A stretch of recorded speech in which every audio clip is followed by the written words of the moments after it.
मुझे सीरियस लिया, राज्यसभा तक का भी हमें सीट ऑफर किया था, लेकिन हमने वही कहा कि हम रात 11-12 बज रहा था, दिल्ली की एक टीम हमारे डुमरी में आकर बैठी थी और हमें गठबंधन के लिए फोर्स कर रही है। नहीं सर, इस बार तो हम लोग ठाने हैं कि हम लोग आंक लेंगे कि झारखंड में कोई नई राजनीति की संभावना है या नहीं। सच्चाई है, मेरी आप बीती है, मैं सार्वजनिक मंच पर हूं, इसलिए मैं डायरेक्ट नहीं कर सकता, लेकिन मेरा मानना है उस रात को अगर हम गठबंधन धर्म को स्वीकार या मान लेते तो आने वाले दिनों में जो राज्यसभा का ऑफर आपको हुआ था, क्या भारतीय जनता पार्टी की तरफ से? छोड़िए, वो सब सार्वजनिक नहीं किया जाए, ठीक है। कुछ कुछ बताइएगा तभी ना लोग भी देखेंगे। कुछ बस इतना जानिए कि मैंने दोनों राष्ट्रीय पार्टियों ने ऑफर कर दिया। दो राष्ट्रीय पार्टी का हमें ऑफर था, एक पार्टी से कि आप धनबाद गिरिडीह में किसको सेलेक्ट करते हैं और एक पार्टी से रांची और हजारीबाग में सेलेक्ट। जनता समझ गई कोई किसने ऑफर अब किया जनता था। खैर जनता जाहिर सी बात है, अगर मान के चलिए हम लोग का विवाह भी होता है तो हम जैसे कि उनके माइंड में एक ये चीज डाल दिया जाता है कि 26% का जो आरक्षण आपको दिया जा रहा है राज्य सरकार में, उसमें अगर कुर्मियों की एंट्री होती है तो उसमें आपका हक मार। इस वीडियो से तो आजसू वालों की बोल देंगे तो बवाल हो जाएगा, इसलिए नहीं बोलेंगे, लेकिन इतना तो तय है कि इस वीडियो से आजसू के जो भी नेता और नेत्रियां हैं, आदरणीय ज्योत्सना क्रिकेटर दीदी जी, आदरणीय मांडू विधायक तिवारी महतो जी, हमारे क्या नाम है संजय मेहता जी, और भी बहुत, सुदेश कुमार महतो जी को भी ले लीजिए, माननीय सुप्रीमो जी, सभी लोगों का जो है दिखाते हैं क्या बात है। देखिए, अंतिम में बताएंगे, पहले देखा जाए। एक ही सीट पर आप खुद अपनी सीट से जीत कर आ पाए, इसके पीछे क्या कमी नजर आई आपको? स्ट्रेटेजिकली कहीं चूके आप? ना, बिल्कुल बहुत सारी चूक रही, क्योंकि सबसे पहला बात काफी कम समय था और कम समय रहने का भी कारण यही था कि उसमें दोषी हम खुद को ही मानते हैं, क्योंकि ये बातें अभी मैं सार्वजनिक नहीं कर सकता हूं। हमें स्पष्ट रात 11-12 बज रहा था, दिल्ली की एक टीम हमारे डुमरी में आकर बैठी थी और हमें गठबंधन के लिए फोर्स कर रही थी कि भाई आप गठबंधन को मान जाइए। हमने कहा नहीं सर, इस बार तो हम लोग ठाने हैं कि हम लोग आंक लेंगे कि झारखंड में कोई नई राजनीति की संभावना है या नहीं है।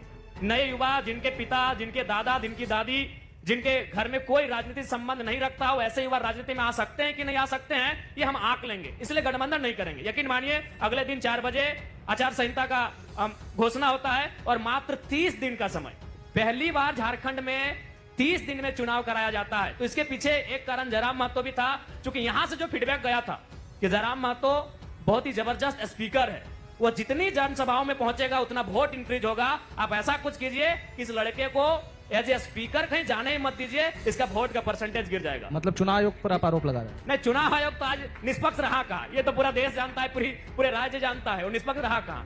तो ये एक मेरी सच्चाई है, मेरी आप बीती है, मैं सार्वजनिक मंच पर हूं, इसलिए मैं डायरेक्ट नहीं कर सकता, लेकिन मेरा मानना है उस रात को अगर हम गठबंधन धर्म को स्वीकार या मान लेते तो शायद इस बार भी चुनाव 4 या 5 चरण में होता, क्योंकि 2019 का चुनाव आप भी जानते हैं 5 चरणों में हुआ था। इस बार का चुनाव मात्र 2 चरणों में हुआ। अगर 5 चरण में होता तो मैं गारंटी देता हूं और 2-4 सीटें हमारी बाकी, चूंकि मुझे अपने शब्दों पर, मुझे अपने भाषणों पर पूरा भरोसा था कि मैं अगर जनता से कनेक्ट हो जाऊंगा तो वोट में इजाफा होगा।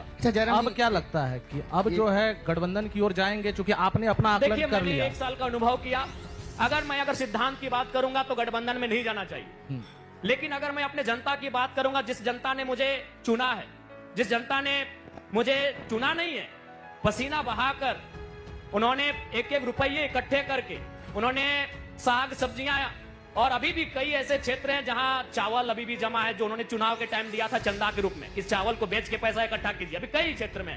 तो जिन्होंने मुझे चुना है, अगर मैं उनकी सोचूं तो सिद्धांत एक तरफ, सत्ता एक तरफ। तो मैं अगर अपने लिए सोचूं तो सिद्धांत होना चाहिए और जनता के लिए सोचूं तो सत्ता होना चाहिए। तो इसका अर्थ है मोदी या हेमंत, किसे चुनेंगे?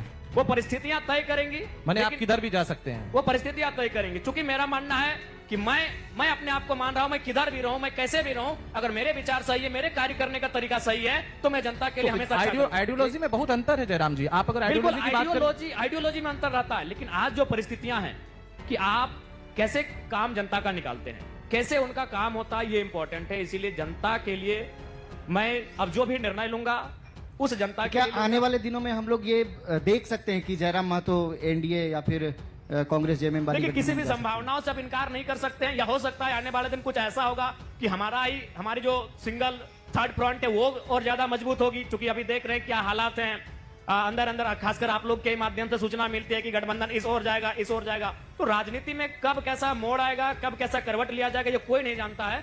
हम लोग इतना जानते हैं कि हम लोग अच्छा करेंगे तो आगे चर्चा चलेंगे। तो ये नहीं भी थी कि जयराम महतो हो सकता है मंत्री बन जाएं। नया जो गठबंधन का एक फॉर्मूला आया था उसमें संभवतः आप मंत्री बन जाएंगे, खैर ऐसा चर्चा तो जेएमएम हम में तक- शामिल हो जाएंगे। नहीं, ऐसा शामिल किसी में नहीं आपको हुआ। रात को 12 बजे फोन आया था, ऐसा कुछ क्या? नहीं, ऐसा फोन नहीं आया था। जो आया था विधानसभा चुनाव से पहले आया था, लोकसभा चुनाव के बाद आया था। क्योंकि लोकसभा चुनाव तक लोगों को यही लगता था कि वोट में, भीड़ में और भाषण में अंतर होता है, लेकिन मैंने ये साबित कर दिया कि भीड़ भाषण को वोट में तब्दील किया जा सकता है। उसके बाद लोगों ने मुझे सीरियस लिया, राज्यसभा तक का भी हमें सीट ऑफर किया था, लेकिन हमने वही कहा कि हम झारखंड की राजनीति में एक पैटर्न सेट करना चाहते हैं कि भाई कोई आम लड़का, पढ़ा लिखा, तेज, काबिल, होनहार लड़का राजनीति में अगर आए तो जयराम महतो का रास्ता खोलना होगा। मैंने रास्ता खोल तो दिया। थर्ड फ्रंट की शुरुआत क्यों नहीं कर रहे हैं? थर्ड फ्रंट की एक शुरुआत कर लीजिए, आप उसके मुखिया हो जाइए, जी लोगों को बिल्कुल, जोड़िए। अभी समय है और हम लोग उस पर भी आगे सोचेंगे। यानी ये जो आप बातें कह रहे हैं, तो क्या आने वाले दिनों में जो राज्यसभा का ऑफर आपको हुआ था, क्या भारतीय जनता पार्टी की तरफ से?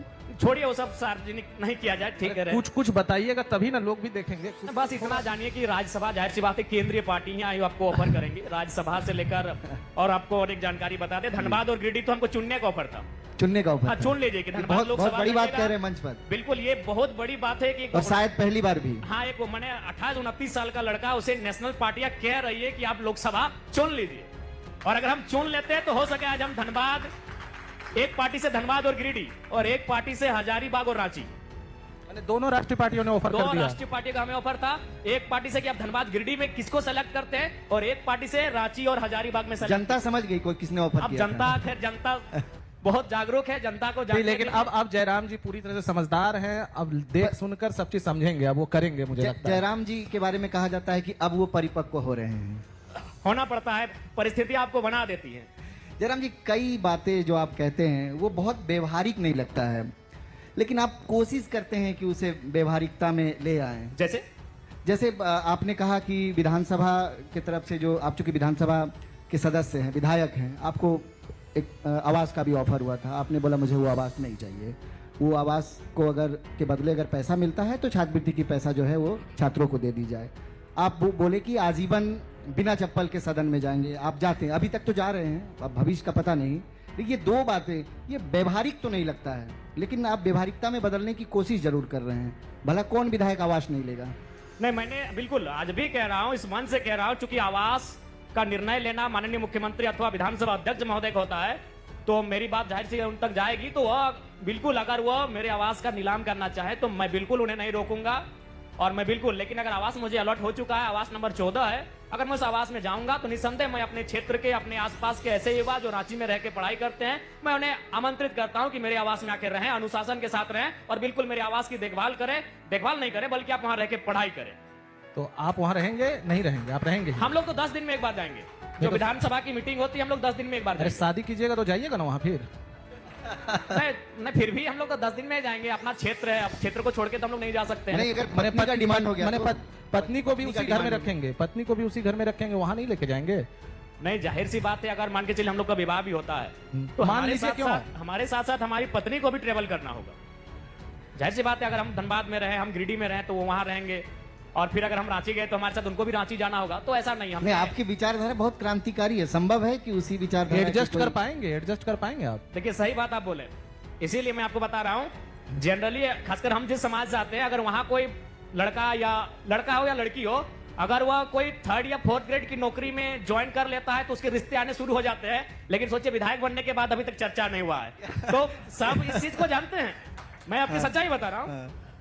मैं जिस समाज से आता हूँ, एक अति पिछड़ा कृषक समाज, प्राचीन में आदिवासियत का दर्जा रखने वाला, तो हम लोग जिस समाज से आते हैं, अगर कोई लड़का अथवा लड़की जो 25 साल का हो, 30 साल का हो, विवाह की उम्र का हो, उसने नया नया नौकरी भी अगर हासिल किया हो, जो 3rd और 4th ग्रेड का हो, ग्रुप डी का हो, तो कम से कम 4 रिश्ते आ जाते हैं मैंने उसके ज्वाइनिंग के 1 महीना के अंदर।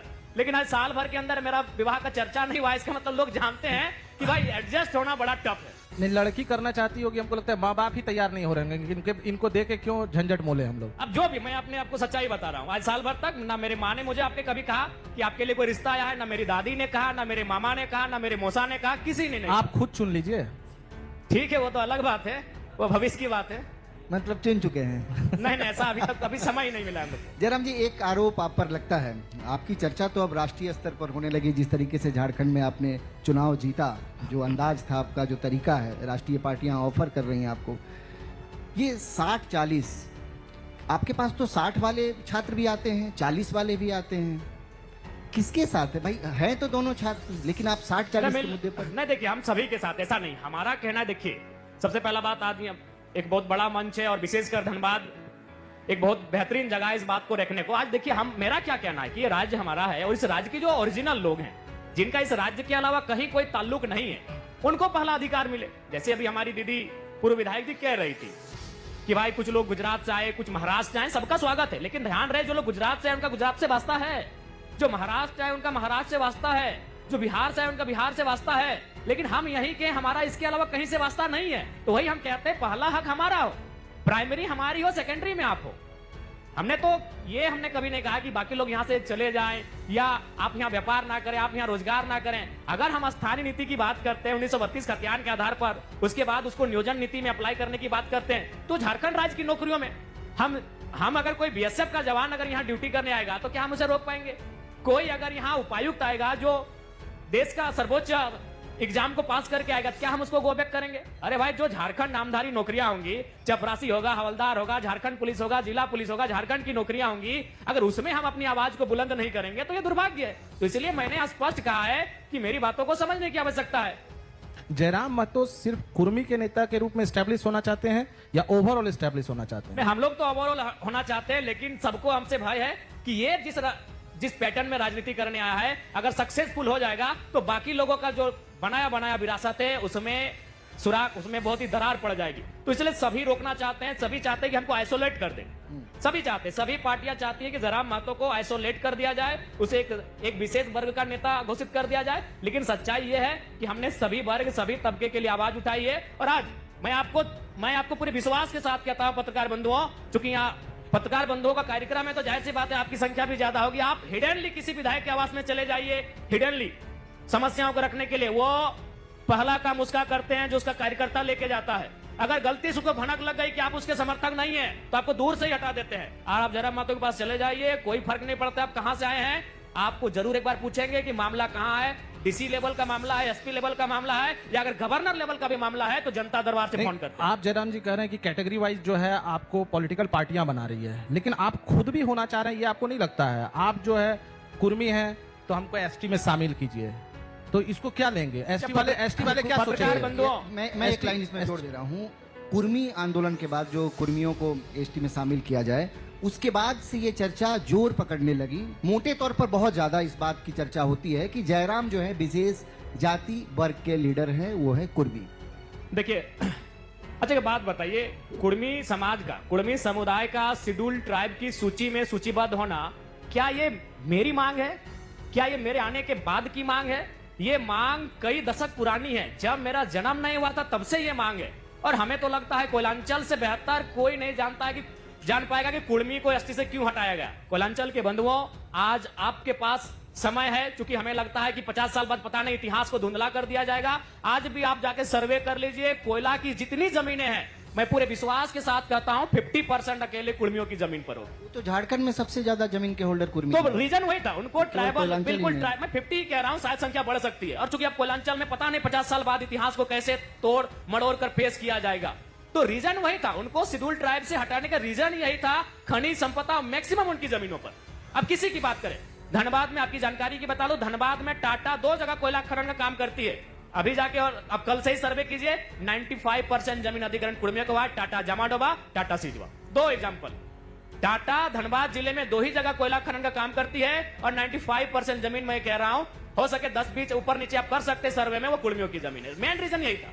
और आप कोयलांचल के लोग समझेंगे कुर्मियों के दर्द को कि शेड्यूल ट्राइब्स उन्हें क्यों हटाया गया, रीजन यही था। आप और देखिए कब हटाया गया 1950 में, दिसंबर का महीना 1950 में। और उसके बाद क्या हुआ, सिंदरी, पुनः कहूंगा अभी चले जाइए, सिंदरी जो आपका कारखाना खड़ा है उसमें लगभग 90% जमीन कुर्मियों की है। जैसे 1950 में हटाया गया, कारखाना तैयार हो गया 1951 में, और कहा, एशिया का सबसे नामी कारखाना। तो ये चीजों को आपको जानना होगा। कि कैसे हटाया गया, क्यों हटाया गया, उसके पीछे तर्क क्या था, कारण क्या था। यही कारण था कि मैक्सिमम जमीनें जहां से खनिज संपदा मिल रहा है छोटा नागपुर के पठार में, उसके स्वामी कुर्मी थे। आदिवासियों को कैसे समझाएंगे आप कि हम भी आपके नेता आदिवासी हैं? बंधुओं को भी समझना होगा, उनको भी समझना चाहिए। देखिए उनके माइंड में एक ये चीज डाल दिया जाता है कि 26% का जो आरक्षण आपको दिया जा रहा है राज्य सरकार में, उसमें अगर कुर्मियों की एंट्री होती है तो उसमें आपका हकमारी होगा। दूसरा बात, कुछ सीटें जिनमें कुर्मी लड़ सकते हैं, कुछ सीटें हैं जिनमें अगर कुर्मी शेड्यूल ट्राइब की सूची में शामिल होते हैं तो वो लड़ सकते हैं। बाकी संथाल परगना की सीटें, गुमला की सीटें, सिमडेगा की सीटें, खूंटी की सीटें, लातेहार की सीटें, लोहरदगा की सीटें, वहां से कुर्मियों का कोई विशेष वास्ता नहीं है। आपने कोशिश क्यों नहीं किया कि आदिवासियों की एक जनसभा बुलाई जाए, उसमें उनको समझाया जाए? देखिए आज भी तो एकेडमिक लोग हैं। अच्छा एक बात बताइए, क्या कुर्मियों की जो मांग है वो केवल मैंने समर्थन किया है? शिबू सोरेन जी ने समर्थन किया है, रामदयाल सिंह मुंडा जी ने समर्थन किया है, बागुन सुमरे जी ने समर्थन किया है, मिंज साहब ने समर्थन किया है, सूर्य सिंह बेसरा जी ने समर्थन किया है। कई ऐसे तेज तरह आदिवासी नेता जिनका इस राज्य की राजनीति में एक बहुत ऊंचा दर्जा है, कद है, उन्होंने समर्थन किया। आज क्या झारखंड मुक्ति मोर्चा और कांग्रेस जैसी पार्टियां इसका समर्थन कर रही है क्या? देखिए झारखंड मुक्ति मोर्चा तो अपने हर वादे में खिलाफ चली गई।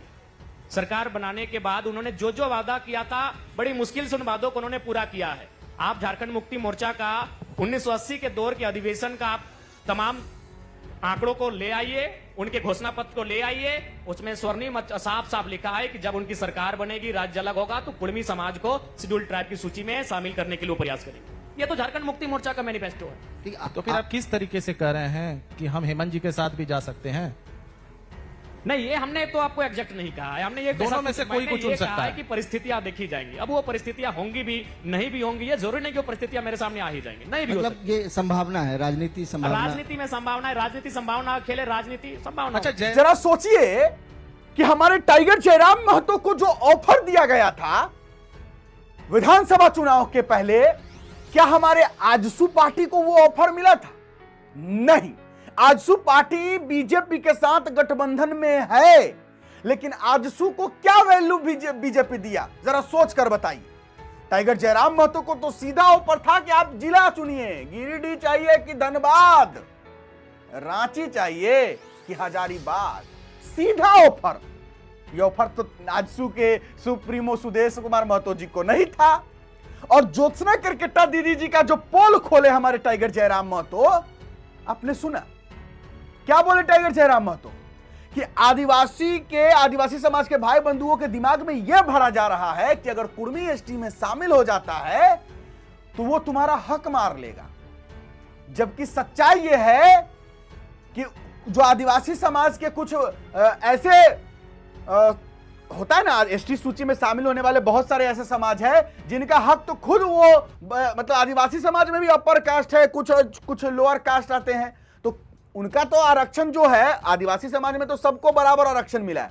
लेकिन इसमें जो जितने भी एसटी सूची में शामिल जातियां हैं, उनके में जो छोटी मतलब लोअर, छोटा नहीं बोलेंगे, जो निम्न कास्ट के लोग हैं, उनका तो हक ये लोग मारते हैं जो बड़े कास्ट में आते हैं, आदिवासी में ही। तो ये लोग ये सोचते हैं कि अगर कुर्मी जो है अगर शामिल हो जाता है एसटी सूची में, तो हम लोग जो है निम्न जो जाति के लोग हैं हमारे आदिवासी एसटी सूची में शामिल, उनका हम हक नहीं मार पाएंगे, इसलिए नहीं शामिल होने देंगे। खैर छोड़िए, आप क्या कहते हैं कमेंट बॉक्स में अपना राय विचार लिखिएगा विपिन सर पर जो टाइगर जयराम महतो जी। चले फिलहाल अभी के लिए इतना ही है, इजाजत दीजिए मुझे। मेरा नाम बिट्टू सिंह, आप इस वीडियो को मिस्टर बिट्टू पर देख रहे होंगे। जोहार, जय हिंद।